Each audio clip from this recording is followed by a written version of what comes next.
So I asked you guys what you thought this swing would score if you were to score it yourself. So I played this swing earlier, as you can, basic 5-iron for me. I hit it, I don't know, at sea level about 220, 225, something like that.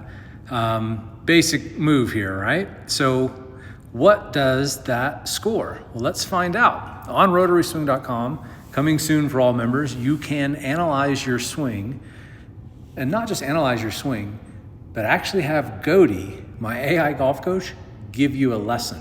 So this is coming soon for everybody. I'm going to be testing it very soon, or actually this weekend with my Unlimited Review Group members. But what I've seen so far is absolutely amazing. So right now, GOATY is doing thousands of computations on the back end, analyzing the swing frame by frame. We film everything at 120 frames per second. That's how the system's calibrated. So my swing scores a 90.8, which is super high for me. This has been a work in progress for a long time for me to do this. And for me to score that high is great. Tiger Woods scores a 98 on my system. So anytime you're in the 90s up here, you are swinging very efficiently. And that's really what this is measuring. But let's take a look at it more closely. So I can say what drill I was working on. I wasn't working on a drill here, but we'll just give it a quick note. Let's just show you how you use this. And then what feels that I felt like a beast, super powerful, whatever. And then, so it gives me a recap of my score. And then what's really cool is it takes me to my dashboard and shows me everything that's happened. So I've only done one swing here, so I have my sessions average. It's obviously my first score. So consistency, this tracks how you practice. So are your swings getting better, or consistency is seeing how much you're doing the same thing over and over again. So when you see a score change radically, if it goes from 65 to 50 and then 45, you're wildly inconsistent. This means you're really just using your arms way too much. And so this is what this is tracking. And the trend over here, this trend button or line just shows you, are you trending up or down in your practice session? It's always helpful if you're working on a drill to know, am I getting better or am I getting worse working on this drill? And you can look at it on video. Most people don't do that because they don't really know what they're looking at, any way to make any useful sense out of it. And so you just go by feel, but feel is wildly unreliable. What isn't unreliable is data, math, and an overlay. Check this out. So you push this button after you get your swing analyzed, and now it's going to take that swing and put an overlay on it that you can play that literally has you against the GOAT model. So you can turn your phone to landscape, is best for this. And then, so I'm doing all this on my iPhone right now, but you can see my swing is the red overlay there, and the model swing is yellow. So you can see it set up, I'm a little bit more into my lead side than the model is. And the model, again, is built on my belief how the GOATs swung the club efficiently. It's really all about efficiency and consistency to me. And so I'm looking for, minimum effort and maximum distance and power. And so you see at the top, I coil up pretty similarly, but I'm still kind of hung on my lead side a little bit. Little things that I've got going on my swing. But as we come down, I line up pretty well with the model at end impact. Where it really matters most, I'm close enough where I can control the golf ball, play a lot of golf, and have a lot of fun. So this is part of the analysis. So what you do is you do your analysis, and you can see your individual scores here. So for your latest swing, I scored a 91.8 for my engine. That's how well my body is using the fascial system to generate power effortlessly in my swing is what the engine score is really measuring. Anchor is talking about a lot of stability metrics, and the whip is how well are you releasing that club? How well are you snapping it? So we're measuring all of this stuff, velocity ratios over time and deceleration, all this stuff, but you don't need to know all that. What you need to know is that when you are whipping the club through the ball, that's what the greats always did to me.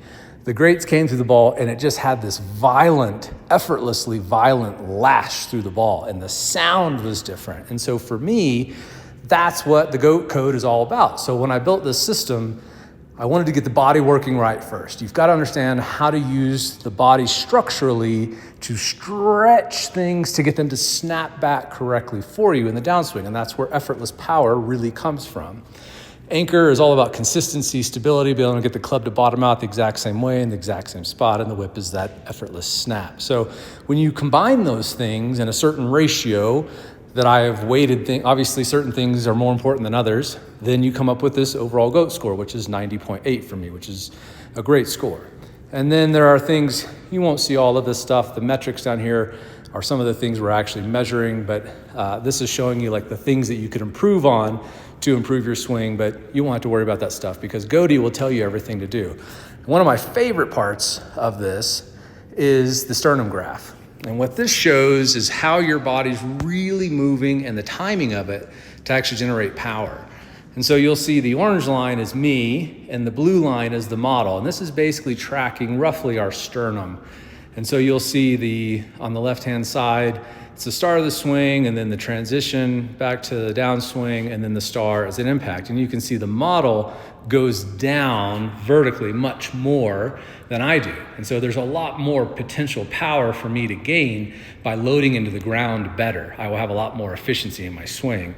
And then you'll see a big peak velocity where both lines go straight up. And that's the movement that's happening through impact as your sternum is exploding up vertically. This is getting everything to release and snap at the same time and using your whole body to continue rotating to keep driving that trail goat arm into the ball. And then on the other side, you've got velocity, so you can actually see it in time. But again, most of this stuff, you won't worry about most of the technical stuff because what happens next is the system analyzes your swing. It goes through thousands of calculations and it says, this is the video that you need to work on that's going to give you the biggest bang for the buck. And I'm going to, most important of all, the way that the video works, or excuse me, the drill works, is this drill is exactly for what you are actually doing wrong in your swing that you must fix first. And so most of the time when you go to a golf instruction site, you just watch a bunch of videos, maybe you go through them in order, but does this one apply to you or does it not? How do you know? That's where all of this stuff is, it just doesn't work for most people. You have to have feedback. You have to have somebody that's watching your every swing, and that's what GOATY does. So when you want to go and analyze another swing, you will see, so down here's a button, analyze new swing. Oh, this is my other favorite feature, drill effectiveness. So when GOATY makes a recommendation for you for a drill, he then measures to see in real time, are you getting better or worse with this drill? And after so many tries, if he realizes that you're not, he will recomputate his swing, go back into his giant brain and say, what should I focus on instead of this? Because maybe this will have a better effect. The way that he knows what will have a better effect is because he learns from every single golf lesson he gives. Every single time, because he's constantly measuring the effectiveness of the drills that he prescribes, that I'm telling him to prescribe, of course, but then he goes in and measures them and weighs them and says, oh, you know what? I've gotten better mathematically measurable results by using this drill instead of this drill.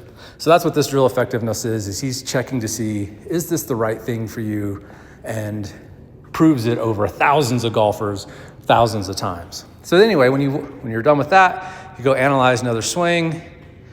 And so GOATY has prescribed the drill to you, and now you're off to the races. You've done it, you've been working on this drill for 10 or 15 minutes. Like, okay, I think I got it. Now I want to analyze my swing again. So we have GOATY start analyzing the swing. He's going to upload it to the server. We got to do 4 things for him to get an truly accurate analysis of your swing because he's extremely sensitive. The first thing you've got to do is tap on the ball. That's going to give you a reference line for where the ball is in relationship to the rest of you at setup. And then you're going to scroll over to setup. So like when everything starts to move, it's like basically when you start shifting back, that's when you set your setup frame. So, and make sure you edit these videos down. They have to be shot at 120 frames per second for the most accurate scores, and edit them down. If you're not sure how to do that, a quick Google search will tell you how. Now, this one's really, really important. As we are measuring the transition, we want to measure basically that frame where you start to go back toward the target, like significantly, like where it's really noticeable. Now, if you don't move your lower body first, you will probably see your hands go first. And so that is the top of backswing is when your hands switch directions. So once you've got it in the right spot, you can go back and forth one frame at a time here to make sure you've got the right spot. Tap on the box, and that is set, and then come down into impact. And you want to get the frame where the club is closest to the ball. So that sometimes might be in front of the ball, sometimes it's behind the ball. You want the one where it's most close to the actual impact time, even if it's slightly after impact, if it's significantly closer, but with 120 frames per second, you will get it really, really close. And so you just select those frames, you've got to be really, really particular. Don't mess around, because the ball, everything is very, very precise and tuned a certain way. So if you just take a moment, okay, so now that swing didn't score as well. So it's a 74. So now I'm gonna add this, tell me the drill that I'm working on, because that's gonna track it, my notes, close all that stuff out. And so now everything's gonna change a bit, because I'm going to see that my consistency score is 0 because I've only had 2 swings and they were wildly inconsistent, which I did this on purpose. I made 2 purposely different golf swings, one my normal swing, that was the first one we analyzed, and then one that I was kind of goofing around on, doing some stuff that I know is incorrect, and just to make sure it would score it correctly, and it punished me. My GOAT score went from 90 down to 74.9. It shows a 15.9 point drop. So that's, if I was working on a drill and I saw that, that's not atypical, because if you're not really sure of what you're doing, or you just haven't had enough reps, you're gonna go back to your old habits, you know how all that stuff goes. So you might see a big drop sometimes, but in general, you shouldn't. You should see, because the way that the drills are designed is very, very specific to teach you how to move exactly the way the system is measuring what's actually happening, right? So, because I know how to score a high score on this by moving correctly, efficiently, like the GOATs. And so when you understand how to do that, then the drills become very different than how you typically do golf drills, because golf drills are generally built towards, I'm trying to get you to move a certain way, which is, of course, what I'm trying to do. But I'm really trying to get you to understand how movement really happens from the inside out, from the ground up, using your fascial system, your fascial slings to move effortlessly so that you feel like you have tons of power without working for it. I mean, Ben Hogan was not a big guy, but he obviously was a phenomenal ball striker. It's not about raw power, it's about understanding efficiency and how to move. And that's why the engine is the first thing that you have to focus on your swing. Again, some metrics telling me specifically what's going on, a chart showing me my trend. You'll see here on my sternum graph, if you remember before, I had a little downward drop, and now I don't. It's just kind of horizontal, because I just kind of swayed and I pushed off my right foot, which again, I told you I was trying to swing that way on purpose, just to make sure that the system could detect accurately what's really happening, and the graphs don't lie. So before you saw a downward movement, because I loaded into the ground and then pushed up, and that's why my whip score was much higher, because I used the ground to release my hands. And so it's saying, hey man, you need to work on the squat drill, because I see your sternum graph, I see all the data, I know that your sternum didn't move the right way, I know that you didn't clear your hips the right way, and so on. And so this is the right drill for you, which of course it is, because we can see that my sternum graph is saying I didn't squat down into the ground or load that way. I just moved horizontally back and forth. So, and this is a composite of my scores based on everything combined together. And then, load into the ground. We know if I do that drill, I'm gonna see a big improvement. So, and then you can go back and look at your, each swing here and so on. So anyway, that is your first introduction to GOATY. He can do so much more, but I want you guys to be able to play with this soon. So if you want to have access to GOATY, you'll need to be a member at RotarySwing.com, and you will be able to get access to him very soon.